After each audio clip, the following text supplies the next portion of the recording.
Hey everyone.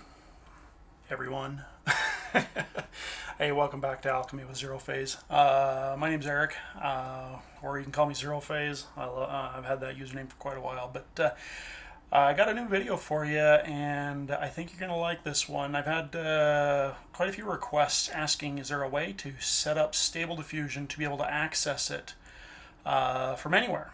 And the answer to that simply is yes.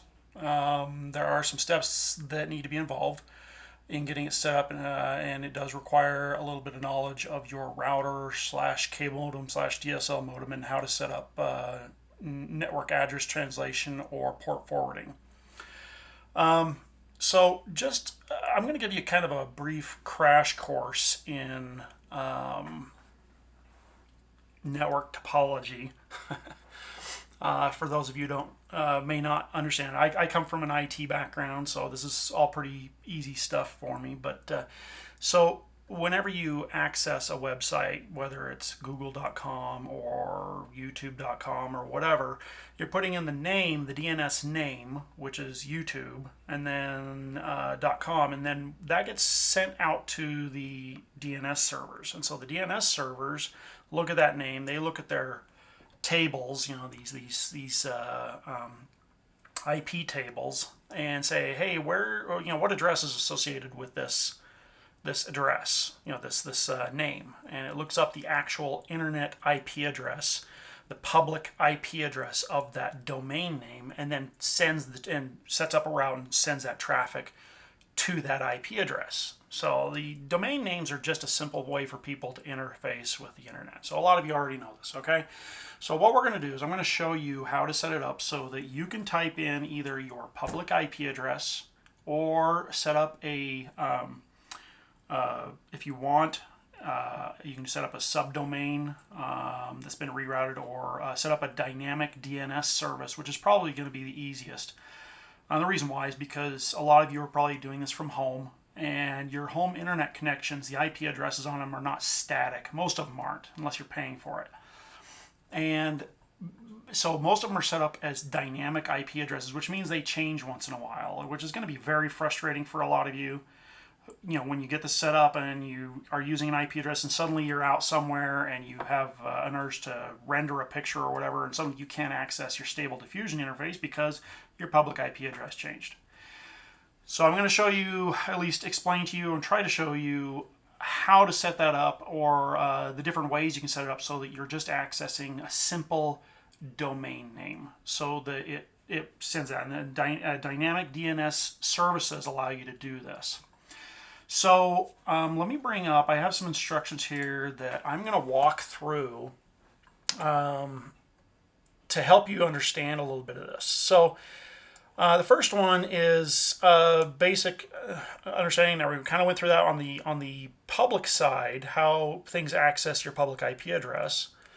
Before I go into this, I need to do a little bit of a disclaimer on this. So when you set this up, we're going to be setting this up in such a way that you have access to it publicly from anywhere.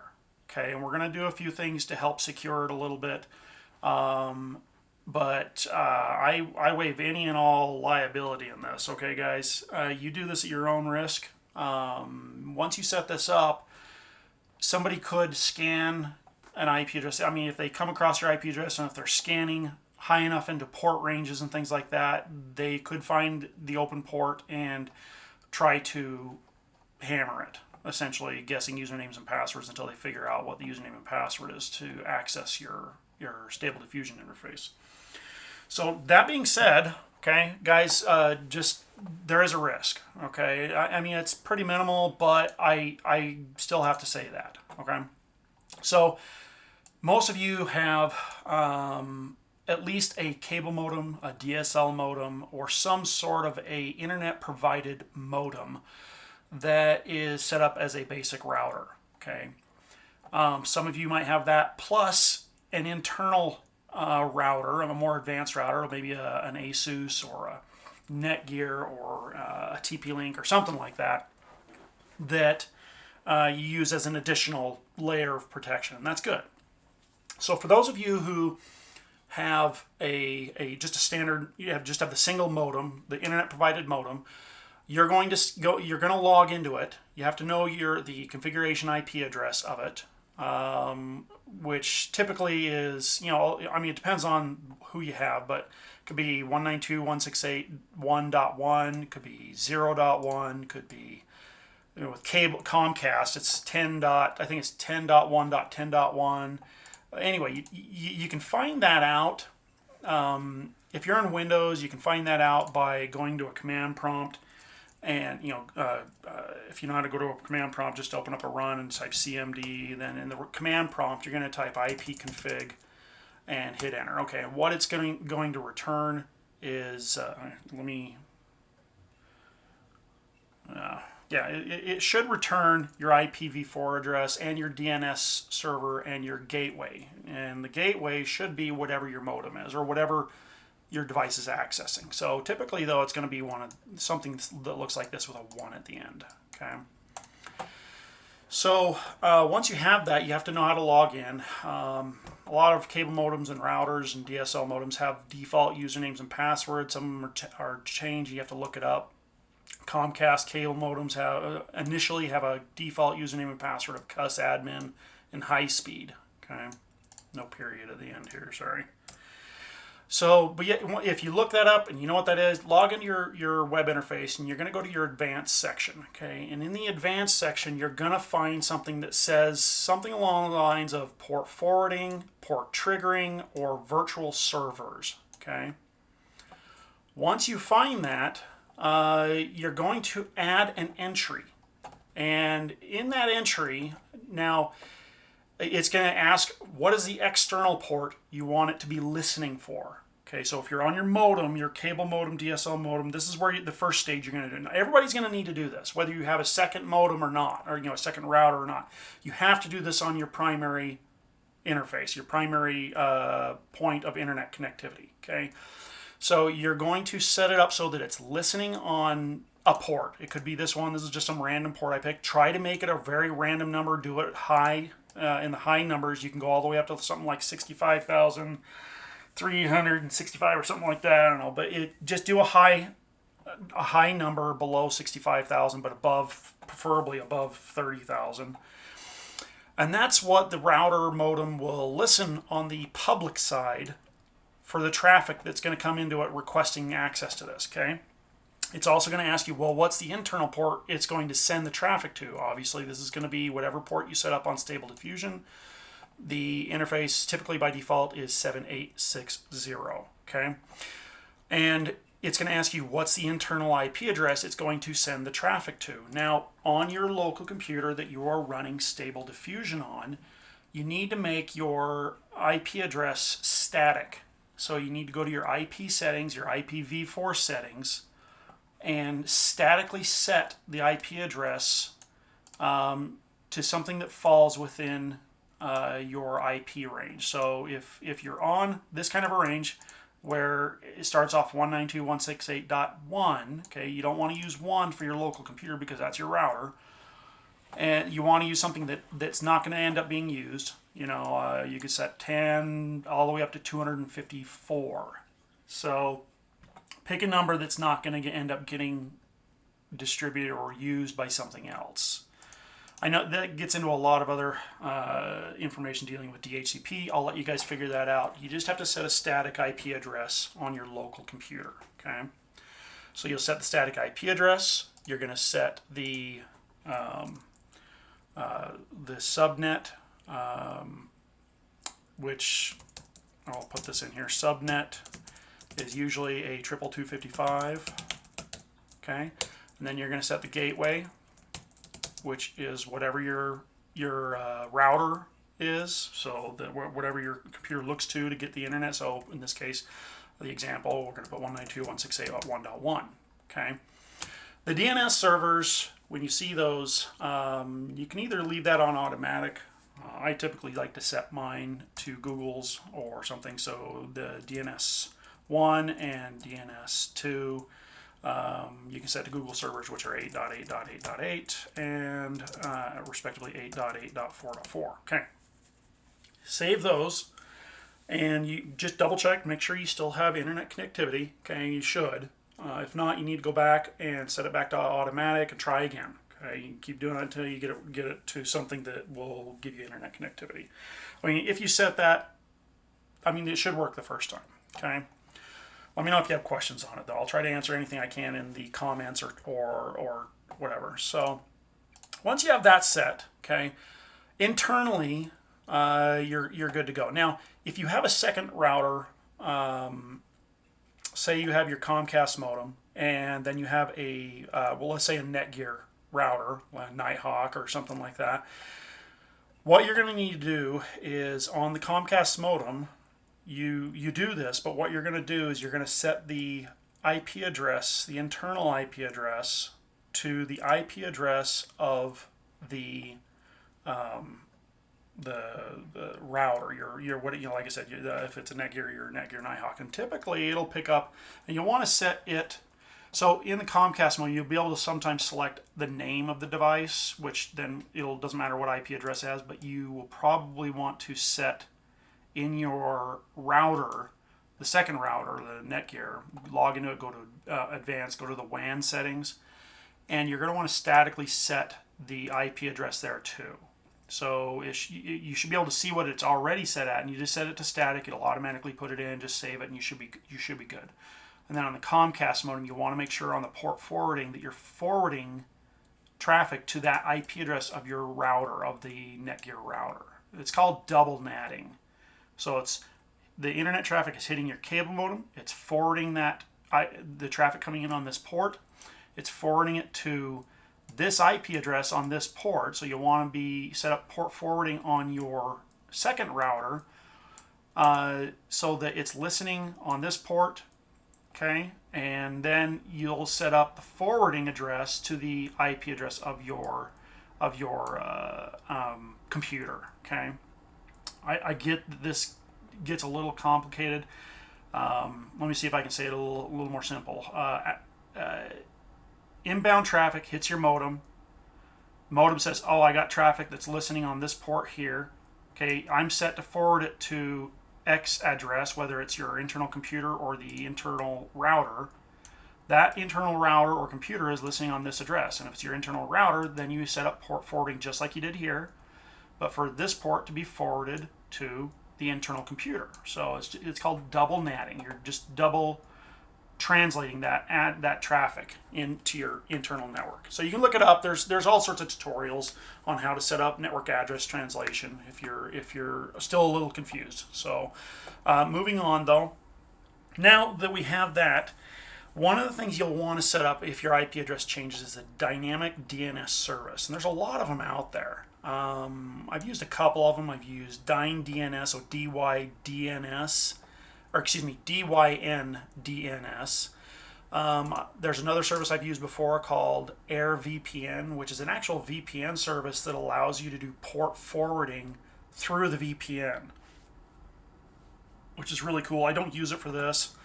Some routers, a lot of advanced routers actually have the dynamic DNS services built in. You can choose from them. So like I think on TP-Links, they allowed you to use either their own dynamic DNS service, so you just register an account and a domain name that you want to use, and they do it all for you. Okay, super simple, super easy. They also allow you to use DynDNS, so DYNDNS as well. So you register an account, they have you pick a name, and what they do is they typically add that name to their domain. So like, let's say for mine, I'm doing a test, so I'm setting up an account and I want to set up some dynamic DNS service, and they would say, well, what do you want the name? And I'd say test, and so what it would do is it would say test.dyndns.com. So all you'd have to do is type in that address in a web browser anywhere, and it would try to access or send that traffic to whatever IP address it's associated with. And the service keeps track of your public IP address. So if it changes, it knows that change and just tracks that automatically for you. So a dynamic DNS service is very useful in allowing you to do this and have it stay reliable. Okay. Once you have the dynamic DNS service set up and you have the port forwarding set up, now we have to move on to setting up the the batch file command line so that Stable Diffusion is listening, and also we want to use that to set up a little bit of security. Okay, I don't know if Stable Diffusion has the ability to do SSL, or I've seen some other people use like redirected proxy servers that allow you to use a service called Let's Encrypt. So there's a service called Let's Encrypt that allows you to set up free SSL certificates, which is really cool. But in this particular instance, we're going to use a built-in function of Stable Diffusion that at least allows you to put a username and password on the interface. Okay, so you're going to open up your web, your web UI-user.batch file in the root of .bat file in the root of the Stable Diffusion web UI folder. Okay. When you edit that and you bring it up, you're going to get something that looks like this. Okay, don't worry about all these command lines I have in here. I'll talk about those in another video. These particular ones deal with using newer versions of PyTorch and Torch and Python and the Xformers, which help speed up rendering a little bit. So I'll do another video on that. That'll be a super short one, just showing you how to set it up. So what you're going to do is you're going to type in on this command line, you're going to type in the command --listen. Okay, what that does is it tells the Stable Diffusion software to start listening outside of the local computer. Okay. Basically it says I'm going to listen externally, and it opens up the port that you specify over here. So you can specify a different port if you want. So you're not using the standard port. It might be a good idea so that you're outside the norm, and it's not easy to guess for other people. Not that they're going to be able to use that port, because you're going to set up a public port that's quite a bit different. But the other command you're going to want to put on the line is this right here, --gradio-auth. Okay, and then a space, and then what you're going to do is you're going to fill in whatever you want the username to be, colon, and then whatever you want the password to be. Okay. And once you set this up and save it, you restart the Stable Diffusion console, okay, and it'll apply those settings. And once it applies those settings, okay, so let me see if I can get it to.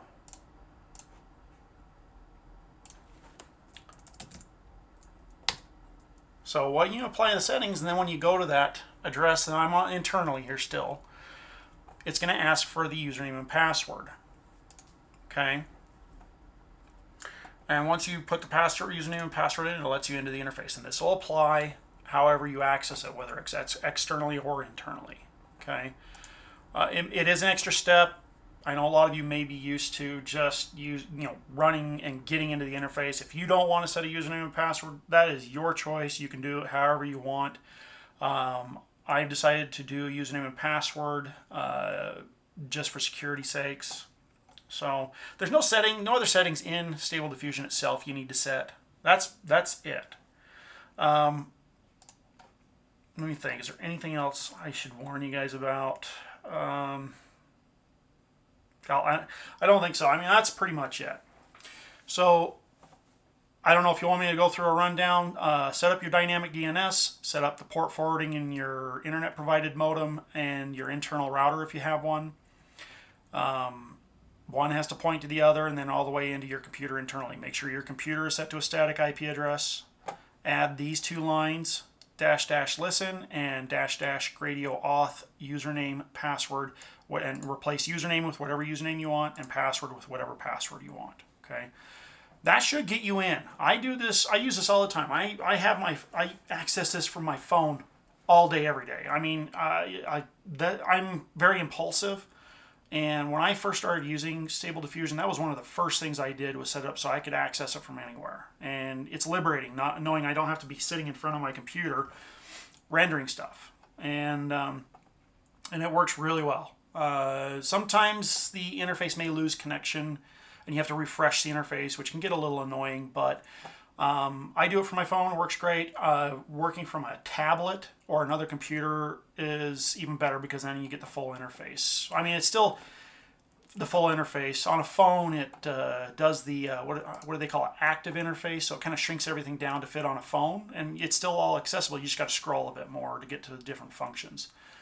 You can set it to a full web page view, but it gets kind of tiny.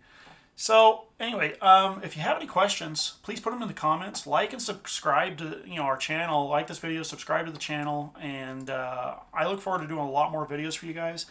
I did, I've opened up that Google Share Drive so that the favorites prompt spreadsheet is now copyable, downloadable. Guys, have at it. I really love helping the community out. And I'm glad that it's showing some people how to do prompts a little bit better. I also dropped in a document there that has the full ChatGPT 4 prompt that I use to train the AI on how to do stable diffusion prompts. So, and then there's the, of course, the styles spreadsheet that I use, and I'll go through and probably update those once in a while. But yeah, have fun, guys. Let me know what else I can do for you in the way of maybe some basic interface education, or if there's something else a little more technical that you need help setting up. I'm sorry I didn't go into any of my router interfaces to show you that. I just didn't think that that was really applicable, and I didn't really want to open myself up to any chance that I may expose myself that way from a security standpoint. So I'll talk to you later. Thanks, guys.